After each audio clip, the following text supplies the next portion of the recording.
Having student loans or paying off student loans is a burden for so many in this country. I understand you want a degree, but should you carry the pain for 10 to 20 years after graduation? How can you reduce the impact on your finances? In this video, I will give you the top hacks when you're acquiring a loan, carrying the loan in college, and paying it off, so stay tuned.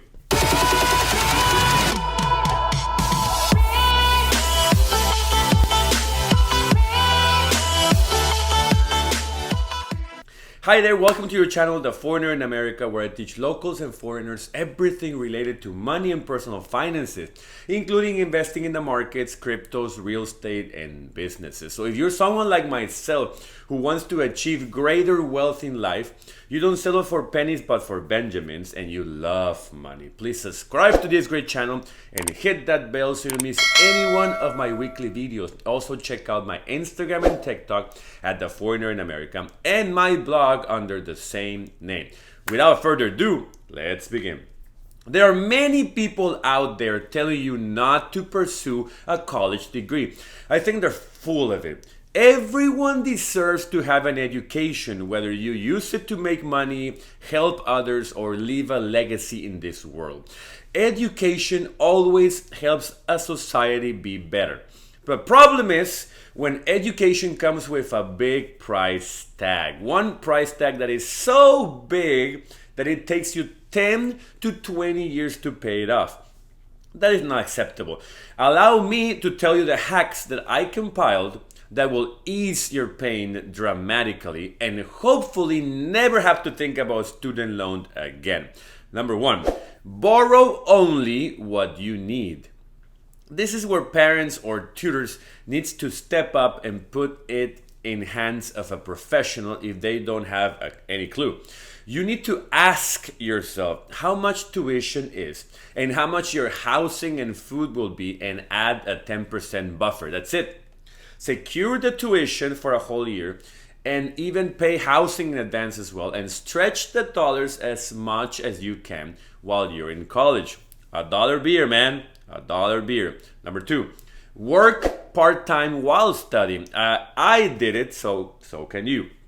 The problem is many people work while in college to supplement their social life only. Yeah, I bartend and made $300. Cool. What did you do with them? Oh, we went to the bar, ordered shots, and I spent it all. What are you doing? You're broke. You're making no money. You're getting dead, which is negative net worth, and you're spending hundreds in shots? That's when someone needs to step up and do some explaining. Money you make, money you put towards the dead as much as you can. Number three, pay interest during college years. Some loans are subsidized, which means that during the years you're studying, you don't generate interest. But if your loan is not, you will be charged an interest every month for your whole education. That's horrible. You should get a job and at least pay off that interest so that when you finish, you actually owe what you think you owe. Number four, prepay the loan. This is not for the students, but for the grown-ups behind the students. How can you trust an 18-year-old to prepay their loans instead of getting wasted with their friends? I mean, it's never going to happen. But for you, grown up behind that 18-year-old, make sure you don't wait until the 4 years or 8 years are done to start paying. Pay it off during those years so you don't leave such a burden to the kid when he graduates. Number five, smart spending. This is where people like me come in. The problem is 18-year-olds don't watch a lot of personal finance channels. If you took $1,000 per month for food and expenses, you make sure you prioritize your spending. I was good at this when I was in school. If there was a party I wanted to go to and it was like $100 thing, I would just tighten my pants and not spend any money for a week so I could afford to go to the party. Or else I'll pass. No credit cards allowed here. Either you have the cash or you don't. No more borrowing. A loan is for education, not drinking, not drugs, not dating. Number 6, auto debit program. Some loan services will offer a 0.25% interest reduction just when they elect to have payments deducted from a checking or savings accounts automatically. So no matter the amount of the loan, this could be a great savings hack if available. So make that call. Number 7, debt consolidation.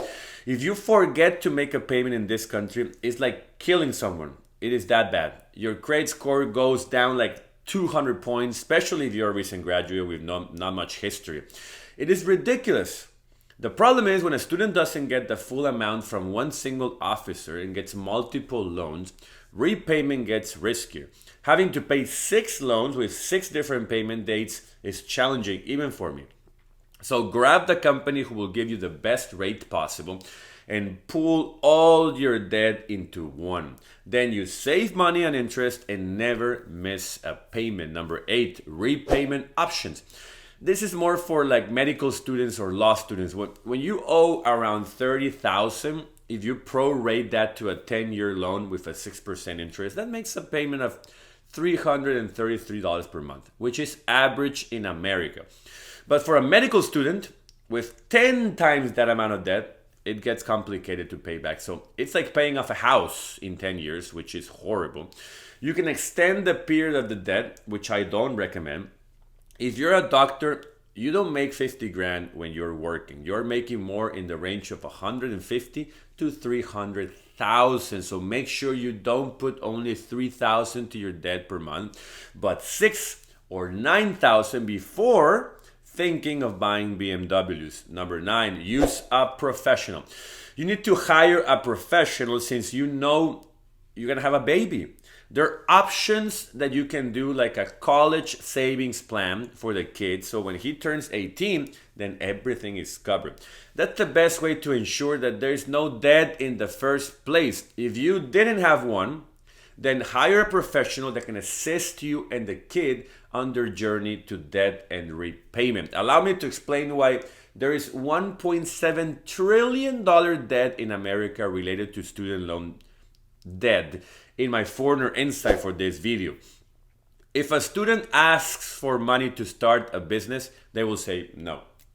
You don't have the experience or collateral to borrow. If they ask money to buy a house, they will say no, because your debt to income ratio is very high, as they have no income. But if they ask for 30 grand, 50 grand, 300 grand for education, then it is fine. They know most of them will not pay them back, but they're backed by the government, so it's fine.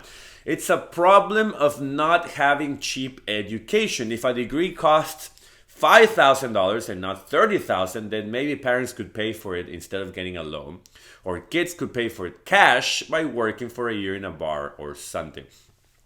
When an education is more than 100 grand, it's impossible to pay for that in cash with any part-time job.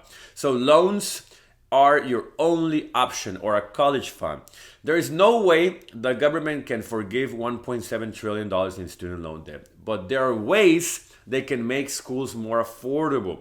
The solution is not to wipe out debt, but to slow it down permanently. It's like you having a credit card debt. The solution is not to only pay it off, it's to stop shopping.